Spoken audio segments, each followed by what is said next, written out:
c'est les vacances pour nos amis animaux. Vacances, ça signifie trop souvent abandon.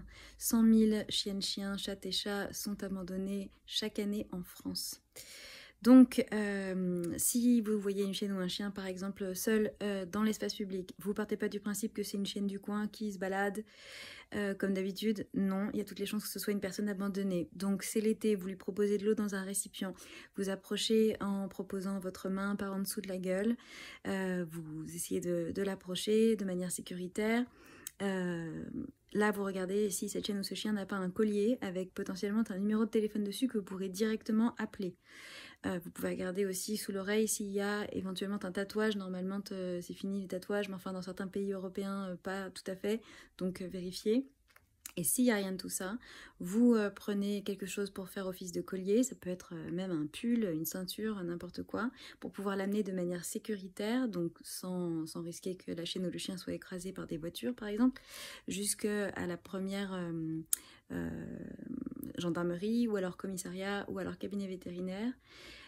Et là, en fait, comme il y a l'obligation maintenant dans l'encolure de la chienne ou du chien d'y avoir une puce électronique, la plupart du temps, les personnes qui ne vivent pas avec des chiennes ou des chiens ne sont pas au courant de ça. Mais donc, il y a des puces électroniques qui ne sont pas cancérigènes, qui ne sont pas émettrices, mais qui par contre sont détectées par des capteurs qu'ont les gendarmeries, les commissariats et les cabinets vétérinaires.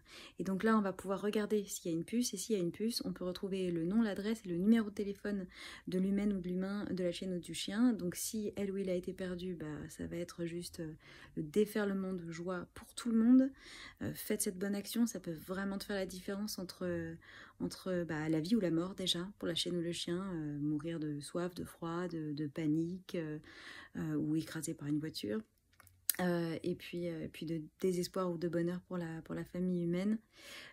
Parfois, évidemment, c'est des abandons. Il faut savoir que les violences, quelles qu'elles soient, ont à voir avec le patriarcat. Donc là, c'est pareil, c'est pas n'importe qui ouvre la portière de la voiture et qui jette la chienne ou le chien sur le bord de la route pour traumatiser toute la voiture.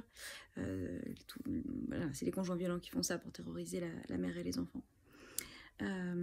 Et donc, si c'est un abandon ou s'il n'y a pas de puce électronique, alors on pourra trouver une famille d'accueil ou un refuge. Ou faites comme moi, vous les gardez. Voilà, j'ai 2 chiennes et un chien. D'ailleurs, là, elles ne sont pas avec moi en ce moment, elles me manquent. Mais ça fait des très, très belles histoires aussi. Mais vraiment, ça prend pas énormément de temps. C'est pas dangereux. Voilà. Et vous ferez une bonne action. Donc, merci d'avance pour elle et pour eux. Et n'abandonnez pas. Et n'adoptez pas si vous n'êtes pas sûr de rester toute votre vie avec la chienne ou le chien. Et n'achetez pas non plus parce que ça favorise les trafics, la traite et l'exploitation des femelles animales. Donc adoptez. Et si vous me dites oui mais on veut une jeune ou je sais pas quoi, en fait vous avez tous les âges, toutes les races, toutes les tailles, toutes les couleurs dans les refuges. Donc adoptez, n'achetez pas.